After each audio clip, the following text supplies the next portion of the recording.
কালো মুরগি সাদা ডিম পারতে পারে, কিন্তু সাদা মুরগি কখনো কালো ডিম পারতে পারে? পারে না। ঠিক তেমন বাঙালিরা বাংলাকে ইংরাজি বলতে পারে, কিন্তু ইংরেজরা মঠকে কখনো বাংলা ভাষা বলতে পারে না। দেখছো এ মহাবেদ্য জাতে মাতাল হলে কি হবে? তাহলে ঠিক আছে।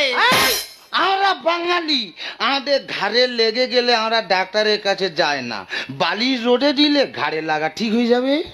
তাই নাকি? এই যে বাঙালির পেটের বাঙালি। আচ্ছা বলো তো দেখি, নিউটন মশালের আলোয় পড়াশুনো করেছে, বিদ্যাসাগর রাস্তায় গ্যাসের আলোয় পড়াশুনো করেছে, তা তুমি কোন আলোয় পড়েছে শুনি? হে এই আমি কোন আলোয় পড়েছি তো জানার দরকার নেই, তুই আগে বল ওরা যে রাস্তার আলোয় পড়েছে, কে মশালের আলোয় পড়েছে, ওরা দিনের আলোতে কি করেছে? আর ওরা রাতের বেলা পুরুষ মানুষ পটুক, তুই মেলো কেন যেটিস বল?